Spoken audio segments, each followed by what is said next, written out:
I woke up one Tuesday morning, poured myself a cup of coffee, grabbed my truck keys, and discovered I couldn't leave my own property. No storm had knocked down trees. No wreck had blocked the road. No county crew was doing maintenance. Instead, there was an 8-foot brick wall standing across the end of my driveway, like it had grown there overnight. For a few seconds, I just sat in my truck staring at it, convinced I was still half asleep. The wall stretched from one side of the entrance to the other, fresh mortar still visible between the bricks, and right in the center hung a polished metal sign that read, Authorized Community Improvement Project approved by Oak Hollow Estates Association. I remember reading it twice because my brain refused to process what my eyes were seeing. Then I laughed, not because it was funny, but because sometimes when something is so unbelievably stupid, laughter is the only thing your body can do before the anger arrives. And trust me, the anger arrived. I climbed out of the truck and walked the length of that wall.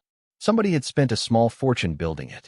Professional masonry work, clean lines, reinforced footings. They hadn't thrown this together in a hurry. This had been planned, approved, budgeted, executed, which made it even crazier because I wasn't part of Oak Hollow Estates. Never had been, never would be. My property sat right beside their development, but it existed long before their first luxury home appeared. My uncle bought this land back in the 70s when nobody wanted it. 10 acres of rolling pasture, a weathered barn, a pond full of bass, and enough quiet to hear coyotes at night. When he passed, the property came to me. I fixed up the house, kept the barn standing, planted a garden, and lived the kind of life that doesn't make it onto homeowner association brochures. Meanwhile, Oak Hollow grew like a weed. First came the entrance monument, then the decorative fences, then the fountain, then the security gates. Every year, another row of expensive houses appeared. Every year, another committee formed. Every year, another set of rules showed up. And every year, somebody from that HOA found a reason to complain about me. Usually, it was their president, a man named Clayton Mercer. Clayton drove a black luxury SUV, wore expensive golf shirts, and somehow always looked annoyed by the existence of anyone who didn't live exactly the way he thought they should. The first time he approached me was 5 years earlier. He offered to buy my property. The number was generous, I'll admit that. More money than I'd ever seen in one place. But I turned him down. This wasn't investment land to me. It wasn't a future subdivision. It was home. He smiled politely that day and shook my hand, but I could tell he wasn't used to hearing no. After that, the offers kept coming. Different agents, different developers, different attorneys. Every proposal bigger than the last. Every answer exactly the same. No. Eventually the tone changed. People started mentioning property values. They talked about neighborhood appearance. They suggested my old barn didn't fit the image of the surrounding community. One board member actually called my place a visual liability during a county meeting. I still remember hearing that phrase and thinking how strange it was that people could look at a lifetime of memories and see nothing but a problem. My uncle taught me to weld in that barn. My father helped me rebuild the roof after a windstorm. Every scratch on those walls had a story attached to it. But to them it was just something standing in the way of expansion. So standing there that morning, staring at a wall blocking my driveway, I knew exactly who was responsible before I made a single phone call. What I didn't understand yet was how confident they must have been to do something this reckless. I walked back to the house, dug through my filing cabinet, and pulled out an old folder that most people would have ignored years ago. Inside was a deed. A very specific deed. Because there was one detail about my property that almost nobody knew. Not the neighbors, not the HOA, not even most of the county offices anymore. The road connecting my driveway to the highway looked public, but it wasn't. Years earlier, after the county abandoned a forgotten stretch called Willow Creek Road, the land had quietly gone to auction. Hardly anyone noticed. I did. I bought it. Legally. Properly. Recorded and documented. The entire stretch. Which meant if that wall sat where I thought it sat, Oak Hollow hadn't built it on their land. They had built it on mine. I drove my ATV around the pasture, reached an old survey marker buried near the fence line, and checked the measurements myself. Then I checked them again. By the time I finished, the coffee I'd started my morning with had gone cold, but something else had warmed up inside me. Because for the first time all morning, I wasn't angry anymore. I was interested. Very, very interested. Very, very interested. That's the exact phrase running through my head as I climbed off the ATV and looked back toward that ridiculous wall. See, anger makes people act fast. Curiosity makes them act smart. And after dealing with Clayton Mercer and the Oak Hollow board for years, I had learned that smart usually worked a lot better. So instead of calling a lawyer first, I called the sheriff's office. About an hour later, Deputy Harris rolled onto the property. I'd known Harris for years. Good man. Straight shooter. The kind of guy who listened before talking. We walked down to the entrance together. He looked at the wall, looked at me, then looked at the deed I handed him. Well, he said slowly, that's certainly something. We spent the next 30 minutes checking survey records, property maps, and county documents. Every single piece of paperwork pointed to the same conclusion. The wall sat on my land. Not partially. Not accidentally crossing a boundary line by a few inches. Completely on my property. Harris rubbed the back of his neck and shook his head. You know, he said, if you want, we can start the process right now. This looks like a pretty clear trespassing situation. I stared at the wall for a second. Then I smiled. No, I said. Leave it there. Harris raised an eyebrow. You sure? Absolutely. He looked worried. I know that smile, Jake. Every time I see that smile, somebody ends up regretting a life decision. I laughed. Not my fault if people make bad choices. By the time he drove away, an idea had already started forming. And once the idea arrived, I couldn't stop thinking about it. The funny thing about people like Clayton is they become so obsessed with controlling others that they stop paying attention to the ground beneath their own feet. Or in this case, the road beneath their tires. Oak Hollow had one primary entrance. Beautiful stone gates. Security cameras. Landscaped medians. But they only had one practical exit route connecting to the highway. Willow Creek Road. My road. For years nobody thought much about it, because I never gave anyone a reason to. The residents drove across it every day without even knowing who owned it. I never bothered them. They never bothered me. At least most of them didn't. The board, however, had just changed the relationship. That afternoon I called my friend Earl. Earl owned a welding company about 20 miles away. If something needed to be built out of steel, Earl could make it happen. How crazy are we talking? He asked after listening to my plan. Pretty crazy, I admitted. There was a long silence. Then Earl started laughing so hard I thought he might drop the phone. 2 days later, a flatbed truck rolled onto my property, carrying the biggest cattle gate I'd ever seen. 14 feet tall. Heavy steel frame. Painted bright neon green. You could probably see it from space. Earl climbed out of the truck, grinning like a kid on Christmas morning. Subtle enough? He asked. Perfect, I said. We installed it at the exact point where my property connected to the rest of Willow Creek Road. Then we mounted several signs. Private road. No trespassing. Authorized access only. The final sign was my favorite. Toll access available. By itself, that would have been enough to get people's attention. But I wasn't finished. A few towns over, an old racetrack had recently shut down. Through a friend, I managed to purchase one of their retired toll booths. The thing looked like it belonged in 1987. Faded paint. Sliding glass windows. Little metal cash drawer. It was magnificent. We hauled it onto the road and set it beside the gate.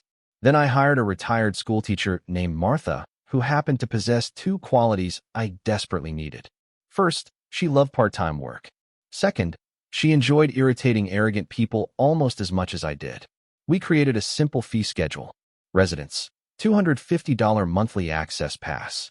Visitors, $10 per entry. Commercial vehicles, $25. HOA board members, $500 monthly. Non-negotiable. Martha nearly fell out of her chair laughing when she read that line. You're going to make them lose their minds. That's the idea. The following morning, I woke up before sunrise and poured myself a fresh cup of coffee. Then I sat on my porch overlooking part of the road and waited. Around 7 o'clock, the first residents encountered the gate. By 7:30, traffic stretched halfway through Oak Hollow. By 8, the entire neighborhood looked like a parking lot. Cell phones appeared. Horns started blowing. Confused homeowners climbed out of vehicles.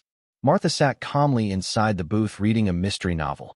Every few minutes, she'd slide open the window and politely explain the new access policy. Around 9 o'clock, a black SUV came flying toward the gate so fast I thought it might leave the ground. Clayton Mercer slammed on the brakes, jumped out, and marched toward the booth with all the energy of a man experiencing the worst morning of his life. Martha pointed toward my porch. A few minutes later, he was stomping across my front yard. What the hell is this? He shouted before he even reached me. I took a sip of coffee. Morning, Clayton. Don't morning Clayton me. Remove that gate immediately. Why? Because you're blocking access to our community. I almost laughed. Interesting choice of words. His face turned red. You can't do this. Actually, I can. I handed him a copy of the property deed. He glanced at it, then tossed it onto the porch table. This is ridiculous. The wall across my driveway seemed a little ridiculous too. For the first time he hesitated. Just a fraction of a second.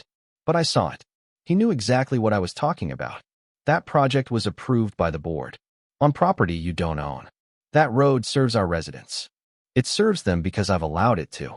The silence that followed lasted maybe 3 seconds, but it felt longer. Clayton looked past me toward the gate, then toward the wall, then back at me. The realization was beginning to arrive. Slowly, painfully. You're serious, he said. Very. He started talking about attorneys, injunctions, lawsuits, emergency orders, television stations, local politicians. Every threat came out faster than the one before it. When he finally paused for breath, I simply pulled out my phone and showed him drone footage. Clear footage, date-stamped footage, video of contractors building the wall, trucks crossing onto my land, workers laying brick, equipment parked on my property. The color drained from his face. Where did you get that? He asked. I own a drone. You were recording us? You were trespassing. He stood there staring at the screen while years of confidence slowly leaked out of him. Then he turned around and walked away without another word. But the real damage didn't come from that conversation.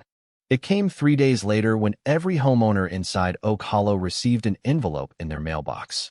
Inside were photographs, property maps, legal records, copies of the deed, screenshots from the drone footage, and a letter explaining exactly what had happened. I didn't insult anyone, didn't exaggerate, didn't make threats. I simply laid out the facts. The board had spent community funds constructing a wall on private property. The project had not been properly disclosed. The property owner had documented evidence. And there was one final paragraph. If the wall were removed, the damaged land restored, a public apology issued, and all expenses reimbursed, I would consider eliminating the toll system. Then I sat back and waited. Because I knew something Clayton didn't. Most homeowners aren't villains. Most people just want honest information. And once they received it, everything inside Oak Hollow began to crack. Everything inside Oak Hollow began to crack. At first it was little things.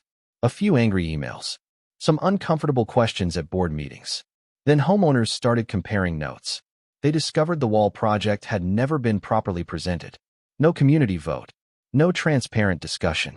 No explanation of why $80,000 had suddenly disappeared from association funds. People who had spent years trusting the board suddenly realized they had been kept in the dark. And once that trust breaks, it rarely comes back. Over the next week, the neighborhood gossip machine worked harder than any construction crew ever could. Residents stopped me at the feed store. Others waved me down at the gas station. A retired couple who lived near the entrance actually drove out to my property and apologized on behalf of the community, even though they hadn't done anything wrong. One afternoon, a man named Kevin showed up carrying a folder full of HOA documents. We sat at my kitchen table for nearly 2 hours while he pointed out irregular spending approvals and board decisions that seemed to bypass normal procedures. This wall wasn't really about property values, he told me. Clayton's been trying to force a buyout for years. Half the neighborhood knows it. Honestly, hearing that didn't surprise me. Deep down, I'd known it all along. The wall had never been about improving the community. It was about power. It was about a man who couldn't stand hearing the word no. The pressure kept building until finally the board scheduled an emergency community meeting. I wasn't invited, but from what I heard afterward, it wasn't exactly pleasant. Residents demanded answers. Lawyers started asking questions. Insurance companies got involved. The association's own attorney reportedly told them the situation was indefensible. By then, the drone footage had spread through the neighborhood faster than a summer thunderstorm. Every homeowner could see exactly what happened with their own eyes. Nobody could hide behind misunderstandings anymore. Then came the moment I had been waiting for. 7 days after the letters arrived, I woke up to the sound of machinery. I stepped onto my porch and looked toward the driveway. There were contractors everywhere. Excavators, dump trucks, work crews. The same company that built the wall was now tearing it apart brick by brick. I stood there with my coffee and watched the entire thing happen. Nobody yelled. Nobody argued. Nobody threatened lawsuits anymore. The fight had gone out of them. By lunchtime, the wall was gone. By sunset, the ground had been graded and cleaned. A week later, fresh grass seed covered the damaged areas. 2 weeks after that, Clayton Mercer resigned as HOA president. Officially, it was for personal reasons. Around town, nobody believed that for a second. Then came the final surprise. 3 weeks after the wall disappeared, I opened my mailbox and found a certified envelope. Inside was a check covering every dollar I'd spent. The gate, the toll booth, land restoration, survey costs, legal filings. Every penny.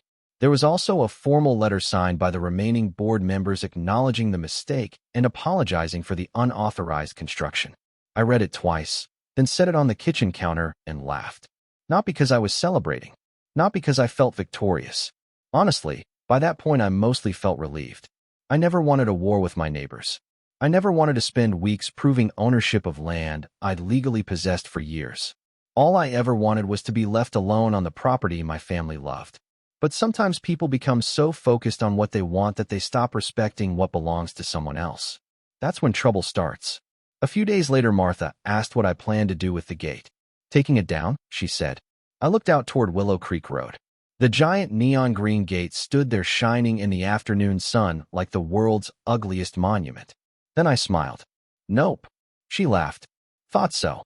The toll booth eventually disappeared. The fees disappeared too. Residents came and went freely just like before. But the gate stayed. Not because I needed it.